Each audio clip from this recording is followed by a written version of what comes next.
Yo, guys, welcome to the Blue Podcast. This is International Shades of Fitness, a brand new show that me, Simon, and Ricky will be bringing to you guys all about health, fitness, gym, because as I'm sure many of you aren't aware, because we actually haven't, we should have released the podcast by the time you see this, but I went away for 10 weeks to do Camp America.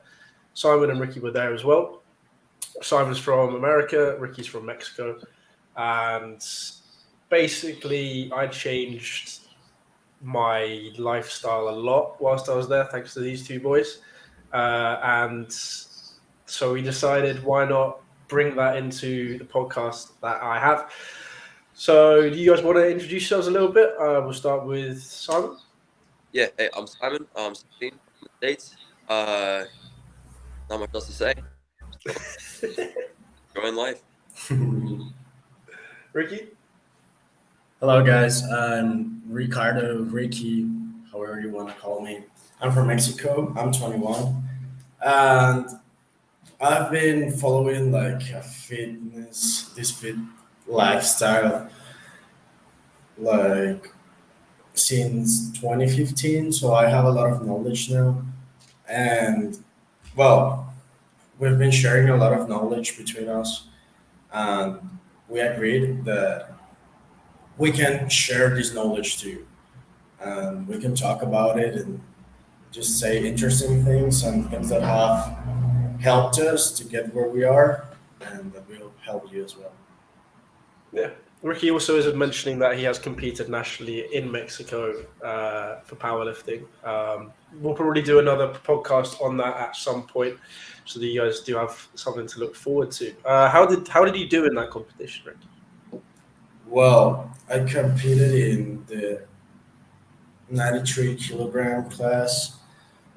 I am a junior still, so I was doing very well. I was in third place all along the competition, but at the end of my last deadlift pull, I failed and I went to fourth. So even though I won first place in bench press, so that's I feel very proud of that. But I'm retired now, so I'm a retired man. Well, now that you're retired, you can give other people the information you've learned. Simon has also gone on a bit of a journey. He lost a load of weight. He also has insane abs now. I will say, and he I loves agree. to unbutton those shirts. I got this one can't unbutton, unfortunately. This time. Next time. Okay. Next time. Next time. But we thought, rather than talking about ourselves to start with, we try and do something a little bit more difficult, something that requires a bit more research. And so, as I'm sure you've seen, the title of the podcast today is we're going to be discussing Christopher Bumstead, CBum, and kind of discussing everything he's done, who he is, and kind of maybe what we can take away from this. And hopefully, if this series works well, we can do more like this. Like, we have been doing some research on Arnold Schwarzenegger. We have a few others that we have made a list of. So, to start with, CBum is 27 years old. He has a height of 6'1", 185 centimeters. The weight, which obviously depends on if you're American or English, so I'm keeping it very varied for the audiences. If you're English, he's 104 to 120 kilos, obviously depending on if he's cutting or if he's bulking, and he's 228 to 264 pounds. He is Canadian, and he looks a bit like this. He is very big. I won't lie. Just a little bit. Just a little bit big. And he's what some would say has the best physique in bodybuilding right now, as he obviously competes in Mr. Olympia Classic Physique. I had to do a little bit of research into what the differences were, but am I right in thinking that the Classic Physique is obviously lighter than the heavyweight division for this? Yeah, it depends a lot on the proportions and like the bodybuilding style that they follow. They have to have like a tiny waist big back, big muscle. I mean, like trying to follow the path that Arnold and those guys just mm, traced. And I mean, he does it really, really well. He looks even better than Arnold. That's what I think. What do you think, Simon? I think that Rici is quite controversial, but um, I mean Arnold's an absolute legend. You know, I might say him. Chris Bumstead is uh, definitely the man of the hours day and age. Um, yeah, I think that it takes a lot to get where they were, and for Chris Bumstead where he's going. But I think he's definitely shown that he persevere and absolutely. Um, yeah, I think that it's really important to know why they started, who they started with, and I think that there's a relative common trend between Mr. Olympia there. So Tom, if you want to take that and introduce the reason why they started, I'd be happy. So yeah, CBum played a lot of sports when he was growing up, and understood that he had to be the best and train by to be the best. He had to train by himself. So he went to the gym and he fell in love with it. He started lifting at 14, went from like 170 to 225 pounds, 77 kilos to 102 kilos between ninth and 12th grade, which would be year 10 and year 13 in Europe. Um, but there was actually someone specifically who really got him into competing, which was I'm going to butcher this name, Ian Valieri, who is a professional bodybuilder. I've completely butchered that. Close friend of CBum's and also his sister's boyfriend. Yeah. Uh, so that's obviously a good way to get into the industry, is to have someone who is already in the industry, is very close to you and close to your family. I mean, this guy actually competes, or I don't know if he's retired already, but he competed in another um, like class, like category. He competed in 212. It's a different weight class. They weigh 212 pounds, 212 pounds.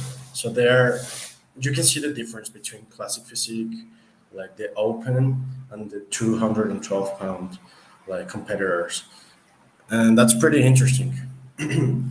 One thing that I want to say is that Chris Bumstead like followed the typical love story that everybody has, that everybody have when approaching the gym.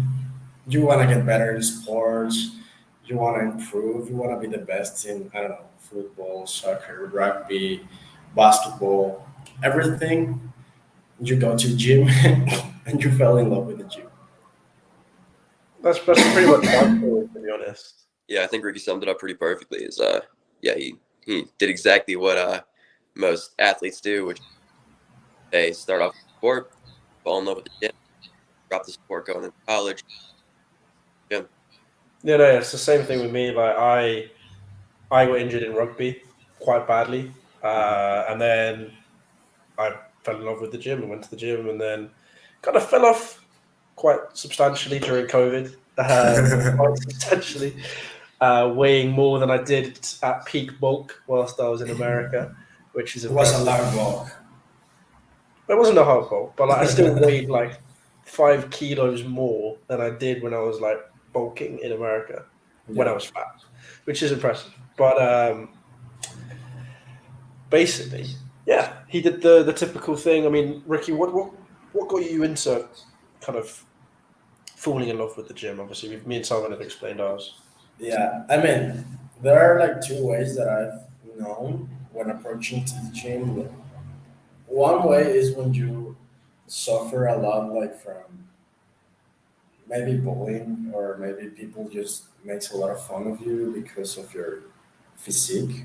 And then the other way, it's like CBum and all the other athletes when they want to go to the gym just to get better in sports.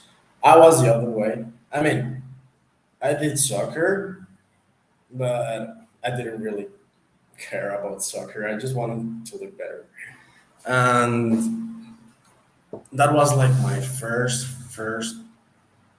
thought when just signing to the gym. I wanted to look better, and I didn't know how I was gonna make it, but the gym was like the solution, like the general solution. So, what about you, Simon? Um, yeah, story's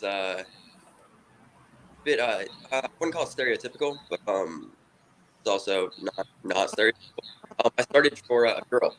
Um, this girl named Alex Coleman. Back in 8th grade. I crushed her, and you know, she, like Simon, I think your microphone is unfortunately yeah, I was bugging a little bit. about I don't that. know if you can hear that as well, Ricky. Yeah, Yeah, I heard it. You yeah. heard Maybe you it? can lift it a little bit. Yeah, just need to lift it up a little bit. All right, how's that? Ah, that's much better. Okay, Yeah.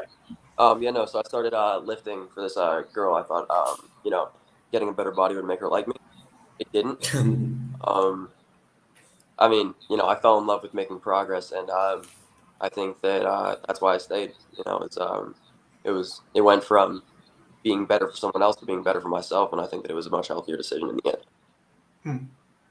Yeah, but also one thing that like kept me going into the gym was the social media. Guys like CBum, Steve Cook, Colin Bonmager, all these guys like really motivated me to go on, and that's why we're talking about CBum because he's very good at what he does, and not only because he has won Mr. Olympia, what, three times in a row, 3 times now. three times now. He's going for his fourth, but because he also encouraged people just to keep healthy, just to keep making progress, like the weight has to be, and that's what I love about him. He's like a really good role model. That's very true. Yeah. So yeah, in terms of his accolades, he in 2015 he did the CBBF Canadian National Bodybuilding Championship Men's Junior Division and came first. In 2016, he was in the CBBF Bodybuilding Championship Open Heavyweight Division, so he obviously wasn't in classic, he was in heavyweight, and came second. Bro, he was This, 21 when he did yeah, that competition. And he was already an IFBB pro. That made me crazy. yeah, 21 years IFBB old. North American Bodybuilding Championship first Yeah. came first in that and got his pro. That's in his pro card. And then obviously then he moved on to the Mr. Olympia Classic Physique. He came second in 2017 and 2018, and obviously showed dedication does pay off because 2019, 2020, 2021, he's won it, and obviously he seems to be going for 2022 as well by the sounds of things. But that's basically what his goal is with obviously his lifting and his stuff is obviously to compete in um, Mr. Olympia Classic Physique and Mr. Olympia, but also a lot of his goals are just to be healthy. Health is everything. And obviously, Ricky, you did a lot of research into CBum and talk about his cycle. And I feel like now would be probably quite a good time to talk about that if you want to. Yeah, I mean, lately he has been posting a lot about health and maybe his own advice about steroids because he just realized how famous he is and how much people, I mean, how many followers does he have that really that will do what he's doing, you know. So he has to give like a really good example because steroids are really dangerous. Bodybuilding, he just said it, bodybuilding is a potentially very dangerous sport. So he's now like trying to fix like all these fears that we have about bodybuilding, about steroids, and he's trying to make it like normal. He in his one of his latest videos, he just like stated that he has lowered his doses, like his test doses, to 200 milligrams a week. That's really low. I know I have friends who do 400 milligrams a week, and they don't weigh the same as CBum. They don't look like CBum, so that is like nothing for him, and he looks spectacular. Could you just So, explain for someone that maybe doesn't know what test is and the whole kind of what that is? well, testosterone is the hormone that we humans produce, and we all know its benefits, like muscular benefits, brain, everything. Helps. Testosterone improves your life, I mean, but it has to keep like uh, balance. It has to keep like normal levels because we know that if we have a lot, it can be potentially very dangerous for our health. But if you have a lot, well, you get better, like better and better, much better. So you make more muscle, you get stronger, you get a lot of benefits that maybe to long term they don't seem like benefits anymore, but in short term they're really really impressive benefits that can help a lot if you go to the gym, if you are into strength sports, and even if you don't do anything, if you have more testosterone in your body, it seems better at first sight. But in the long term, that's when it gets dangerous. And with kind of with these physique competitions and bodybuilding competitions, I am right in thinking you aren't supposed to take any steroids, but is testosterone not classed underneath that? Mm, I mean, in Mr. Olympia, they all take steroids. Yeah, obviously. But, but I mean, I like that he accepts it, that he admits everything, and that he says that when he was 21, when he was starting, he used to take like 4 or 5 compounds of steroids or anabolics, and that's not really healthy. But all those compounds, all those cycles, anabolic cycles, got him where he is now. You know. So I think that everybody in the industry have like, I mean, at least in Mr. Olympia, they take them. They are very impressive, and they have to. It is very very difficult to like mm, keep that physique all year round. Mm. Yeah, but I mean, we all know that this is like a very tricky topic because nobody wants to admit taking steroids because I don't know, we have like a very Was seen as mm, cheating by the gym. yeah, like if it were cheating, but I don't know. I think that it can be very difficult for people who is starting in the gym just to know if they're taking or not taking steroids. So if at first I would have known that all those guys who I looked up for were taking steroids, maybe I would have gone like not so hard. I wouldn't be as motivated as I was. So it's very difficult. I think this is the it's the most difficult topic in fitness. What do you think about Steroids. it, Simon? Well, I mean, I've just got a quick question, Ricky. Which do you like personally think that it's necessary to take anabolics to get to where Chris Bumstead is, or anywhere near it, or to compete in these like high level competitions? Do you think anabolic steroids are necessary? Is this to me or Ricky? It's to Ricky, but both you guys can answer. What do you think, Tom? I mean, it's possible to get to his physique, but we're talking. The issue is it'll probably take him most of his prime to get there, Sure. and then by the time he gets there, he's not in his prime, and therefore he wouldn't even be able to get to that physique realistically. Right. It's a tough one, and I'm sure Ricky probably has more insight than me on it. If you can like get to his point with no steroids, or Yeah, I don't think it's possible. I don't really think. No, no.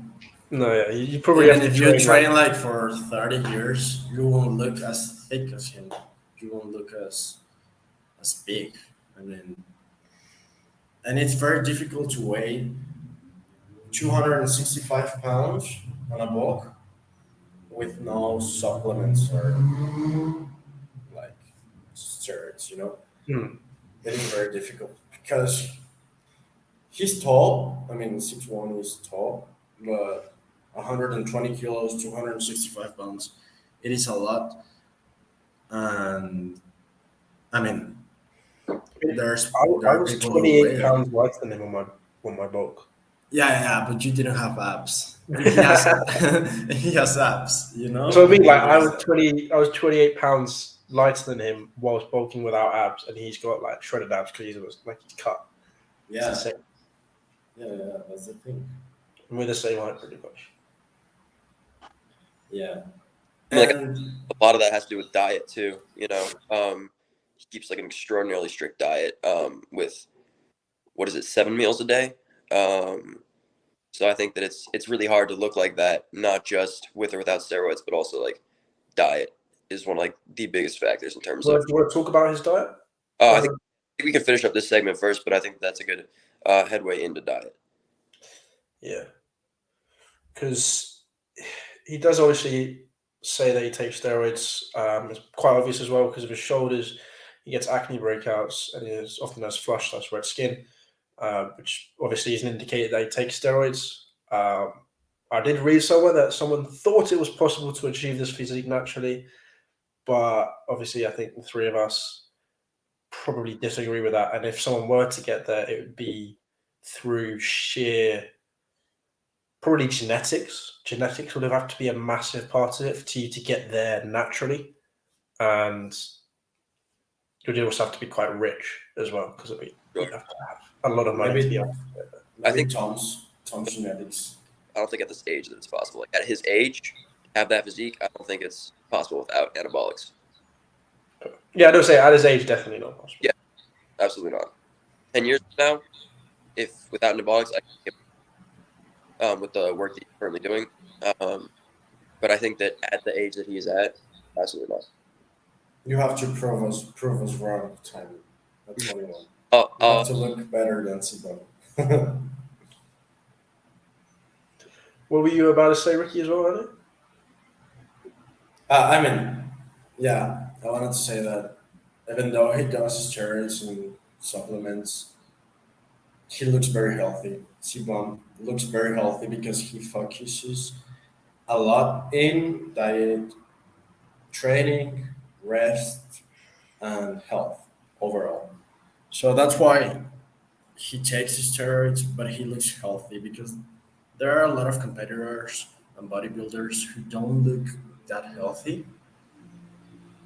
And the thing is that it is very risky and your body like gets into a very difficult process when taking steroids. So everything can like a little effect can have like big secondary effects. So that's what I wanted to say because Sibum doesn't look like unhealthy. He looks very healthy. He looks good. Yeah, and obviously his diet is a very big part of that. From the research, when he normally is eating like a normal diet, it's 6 meals, so to Yeah. say. So meal one would be protein shake consisting of protein powder, oats, almond butter, and a bagel. So Mm. protein powder and oats in a smoothie, protein shake, and then almond butter on a bagel. It takes glucose tablets, which wow, as a snack, which is interesting. Obviously, he needs that energy because he's got so many muscles to keep him going. Number two would be a steak and rice, which would be before his workout. I think that's actually. Oh wait. Yeah. Sorry. Before his workout, right before he goes to work. And then he goes to workout. Yep. Yeah, he would have a steak and rice basically for breakfast Sure. Yep. after he has a protein shake, which is, I mean, it's already insane. Uh, his third meal would be chicken and rice. Yep. I mean, it's pretty standard if you're bodybuilding. His fourth meal would be baked sweet potatoes, I mean, chips.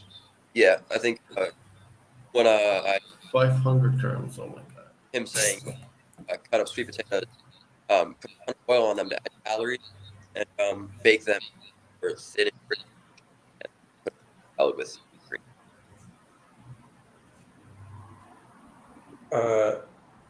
Yeah, and with obviously the 165 grams of turkey as Right. well. Or I cannot imagine That would, like that would how be difficult is for him like just to walk and I mean he's strong, he's very strong, but he weighs a lot. He weighs a lot. So that's why he has to eat this, just to keep doing everything what he has to do.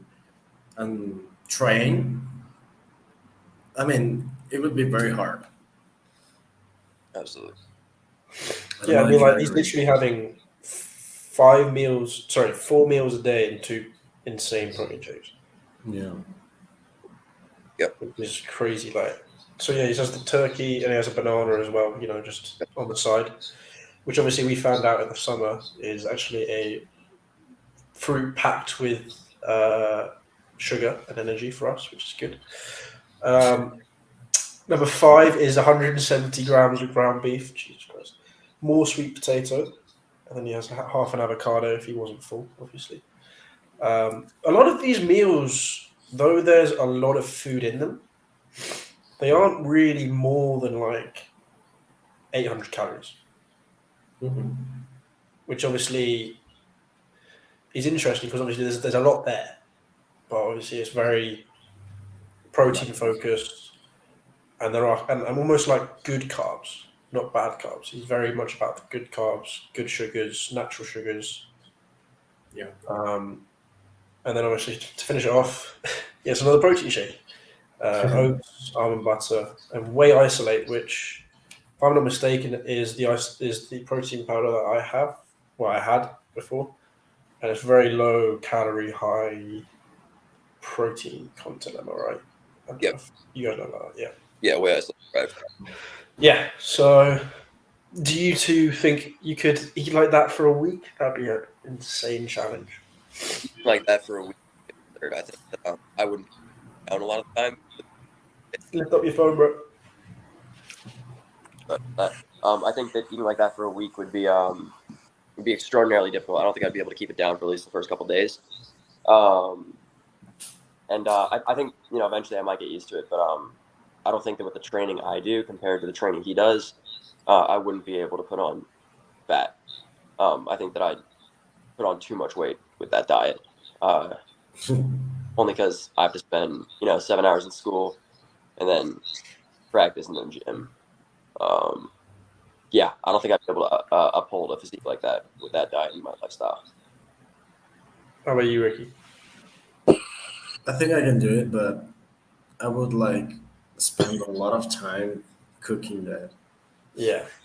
I would have to spend like 4 hours in my kitchen a day, so I don't want to do that. I No. don't really want to do that. Yeah. But I mean, the food looks amazing. All these meals, like I would like to have them in my diet. I don't know. What do you think, Tom? I think I could do it. I mean, I can eat a lot. I've been known to eat a lot. And drink a lot. I drink a lot, yeah, but I'm trying to calm down on that part. But yeah, I think I could do it. I mean, I'm training relatively hard. If I just up the training even more, maybe I could keep on not kind of getting too fat. But like the big question is that when he's cutting, or is that when he's bulking, or is that just normal? That meal set would be an interesting question to ask. I mean, like, if where you're going with this is, are we going to try this diet? I'd be more than happy to. I think it would be super interesting to try for a week, and I don't know. I think it'd be a lot. If That that's would be pretty cool. I don't think that is blocking because I've heard that he has like 6,000 calories a day when he's walking. So yeah, that is not 6,000 calories. No, that's like At most, it is like 3,000, I think. it's like 4,000. yeah, Yeah. yeah. I call that. If I call that a cut, yeah. You know. Maybe a pre-cut. I don't know. Because I've seen that when he's cutting, he has like 1,500 calories a day. So Yeah, so this must be like a maintain, maybe. yeah, like maintain. Main gain? No. Really? Fair enough. At that level, you have to do really, really hard bulks just to increase a little bit the weight. Yeah, well, it's like I saw when Eddie Hall and like Hafthor Bjornsson and stuff when they're like bulking for when they were doing like World's Strongest Man and stuff. It was like 10,000 calories a day minimum. Yeah. Like a minimum. Often they do more, and I'm just like, no wonder. Like it's insane. It's like they just have a whole thing of eggs, and then a whole thing of bacon, and then a whole thing of sausages, and then like a whole thing of toast just for breakfast. And oats, also oats. Oats, yeah, that's what I've been trying to get into my diet now. I got told off by Frida. Tell us about your diet, Tom. Does it look like CBums or like No, chores? my diet right now is kind of the opposite. So I'm doing a 16-hour fast. Oh my god. Currently, well, trying to anyway. If I don't have a drink in the evening, then I'll have lunch to break the fast. Probably train after that. Maybe have a protein bar before that, or after that, and then no. If I have a protein bar before, I'll have this protein smoothie that I make, which has like breadfruit, bananas, oats, protein shake, milk, and water. I have like this big smoothie after I've trained, and then I just have dinner in the evening. And I mean, currently I have a couple of drinks in the evening, which is probably not best for the diet, but it's okay. It's okay. What's your diet like right now, Simon? Oh, start with Simon. all right. My diet right now. I think it's low carb, high protein, and in general like based around natural foods. So I'm not like I took note from what these like bodybuilders like Arnold and CBum are doing, which is if you notice they're not having protein bars, they're not doing like substitutes for their meals.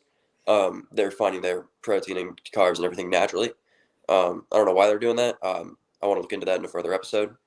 That's be something to stick around for. But right now, like my breakfast, I've got like salmon steak, which is low fat, high protein. I was doing tuna, but it's got high mercury content, so I'm cutting back on that. I'm swapping it out for other kinds of fish. I'm doing like mango, rice cakes, like a piece of bread. Lunch would be like some sort of rice, another kind of protein, and dinner. Dinner's kind of up in the air. Rarely is it something unhealthy, but yeah, it's usually something based off of that. There's a lot of fish in my diet. That's good though. Yeah, I do a lot of fish, a lot of lean protein, and I think it's working out pretty well. What about you, Ricky? Okay, so I have COVID now, so I haven't been eating as much as I would like. But I always have eggs for breakfast, maybe like 4 eggs Can't wait to stop my cut and have eggs. and egg whites as well as egg whites, maybe 1 cup of egg whites a day. I have like 4 to 5 toasts and and if I don't have toast, I do porridge. For lunch, I have chicken or meat and usually like a cup or 2 cups of rice. I go very, mm, I don't measure things anymore, so I just eat as much as I want to because like I'm not focusing a lot on my diet right now. But I know if I focus on my diet, I would improve a lot in everything. So that's when I come back from COVID. Sure. Or Wait like for you're it. really working out, so Yeah, yeah, I'm not working out, so I'm not like motivated into eating a lot. So I just want to keep healthy. And for dinner, I just eat the same as lunch. Nothing very crazy. I eat a lot of tortillas. Here in Mexico, tortillas are anabolic, so you have to try that. Yeah, well, I mean, there's a surprising amount of tortillas at camp as well. I noticed, but But there's a lot of those are Mexican not food. the best tortillas. No, it wasn't. It wasn't corn tortillas, was it? It was Like flour. flour, yeah. flour tortillas. That was it. Yeah. Yeah. Moving on to the workout regime, though. He generally trains 5 times a week. He hits back, chest, hamstrings, quads, shoulders. That is 5. I did get the maths right when I did the research. Um, Obviously, that will depend on injuries and travel schedule. But Ricky, I mean, you're the one in charge of, well, certainly my workout regime right now. Looking at how he's splitting it, would would that obviously make it's very difficult to compare it with me, who's just trying to look like get stronger, look good, etc. Yeah, yeah, He's genuinely bodybuilding, so it probably does make sense to like hit all of those muscle groups specifically. Am I right? yeah. It is like the classic bodybuilding mm, work and split. Um, it works, and it works for him. I mean, I wouldn't like just to hit chest once a week, so that's the thing with our style of training. But mm, this is what every bodybuilder follows, like one muscular group a day. This works a lot for them, and they don't take a lot of rest days. So I don't like this kind of working splits, of training splits. Sorry, but I mean they work for hypertrophy, they work for bodybuilders, so it is what it is. Hmm. And the thing that cries out to me, though, that I would hate the most is splitting up hamstrings and quads specifically, and having it like having it like the last three for me: hamstrings, quads, and shoulders. To have like a day dedicated to each of those things just sounds horrendous to me. Yeah, that sounds painful, man. Yeah, that like I probably do like hamstring curls, and then that's on top of like something else, but like that's it. Some Romanian deadlifts, hamstring Yeah. curls. That is my hamstring training. Yes. Whereas he does a full dedicated day, which sounds. Yeah, Uh, and I mean, I saw a YouTube video of him like on a hamstring day. He does like 5 hamstring exercises, so it is serious. He does leg curl. He does like Romanian deadlifts. He does another type of leg curl, like seated leg curls. He does. individual leg curls. So a lot of leg curls. I don't Hmm. know if Simon has followed workout like that or never. Have you? I'm not following his workout regime too closely, but uh, I know it's pretty brutal in terms of how much he focuses on each muscle group. Um, Have you followed a workout like that? A train um, split? the workout you made for us. No, no, no. Like CBums, like Oh, I followed it. No, I followed it too closely. I mean, like I see him, on social media from time to time doing it. I more follow his eating habits than his workout habits. That being said, the amount of weight he uses is absolutely absurd, and I don't know if he uses that for regular training or just for showing off on social media. But I mean, like regardless, it's absurd that he lift that much. And if he's using that for his everyday training, then I can only imagine what he does to max out. Yeah, he I says mean, that. Oh, sorry. yeah, you go, you go. He says that he doesn't like to max out in squats because it's very dangerous. Sure. But he likes to max out in deadlifts and bench. Well, he says that only deadlifts because he likes it. But in bench and squats, he tries to go like high reps and high volume. Even though he uses like 5 plates in squats just for a typical 12 rep set and maybe like 4 plates in bench for a typical 8 rep set. So it is That's insane. insane. I mean, like Yeah. it's absolutely absurd to watch that. Like only I mean, and he can deadlift like 300 kilos easily. So he, he's incredible. Yeah. That's amazing. Well, we've kind of covered all the things we wanted to cover with CBum. Um, what are some of the things that we can maybe? I thought this is a good idea for why we're doing this podcast. What are some things that we could take away from what CBum does, like both positive and negatively, uh, take into our own lives or anyone that's watching to kind of inspire you or improve how you do certain things? I'll start with Ricky.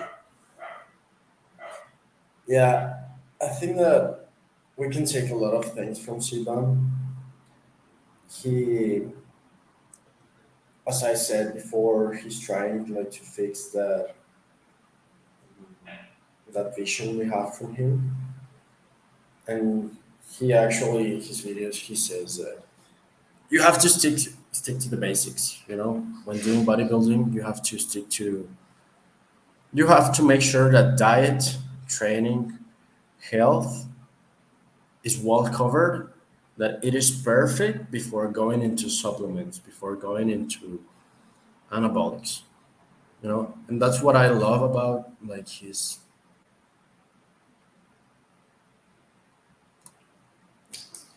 advice. I love that because not every bodybuilder, not all the bodybuilders do that. You know, and he wants to give a good example, and he wants to like encourage people to do bodybuilding, and that's what I love. Because I mean, we have seen like a lot of deaths in bodybuilding lately, a lot of bad examples, a lot of this stuff. But I mean, he's the Mr. Olympia. He's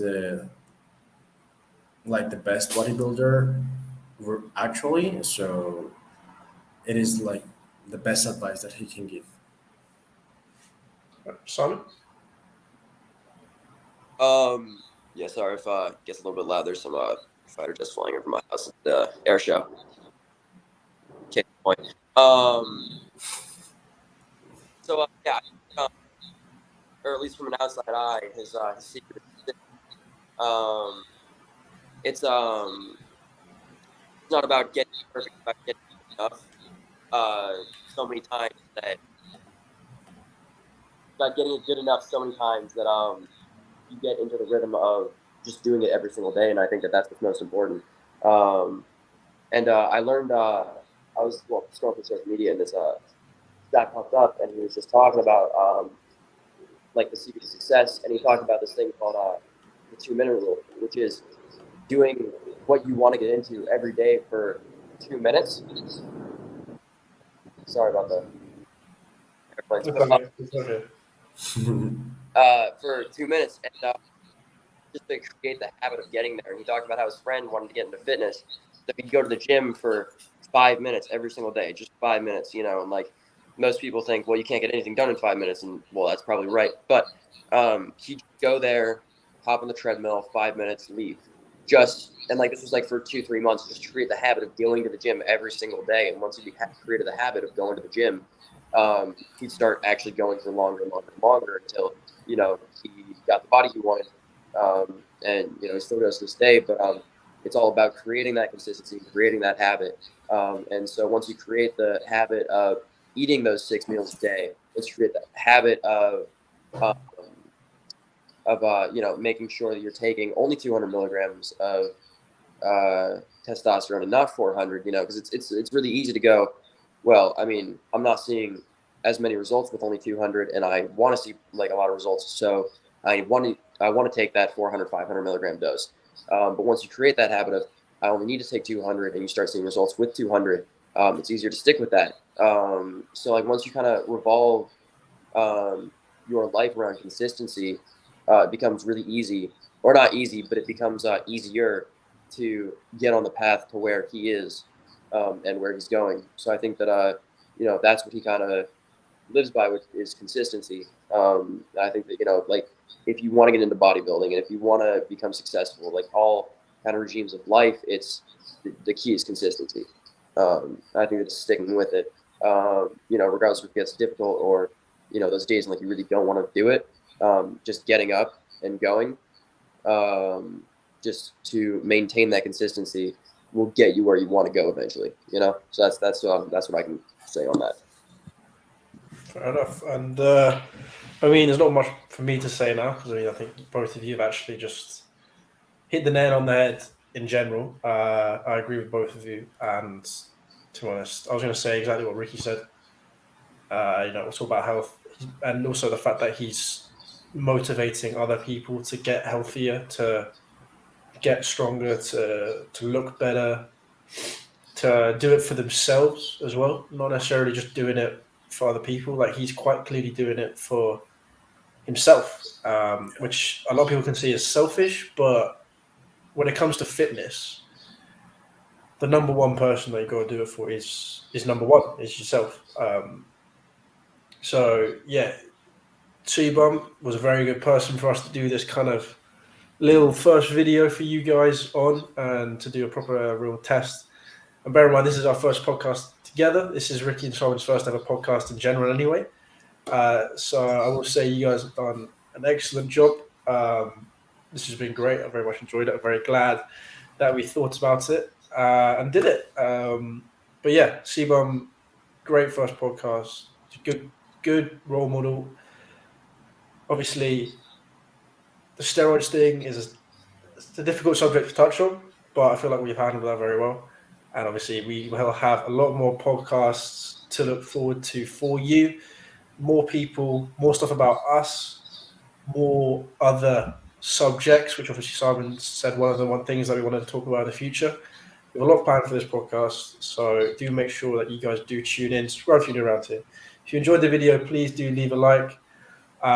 It would really helps us out a lot. Check us out. Probably have our socials down below as well.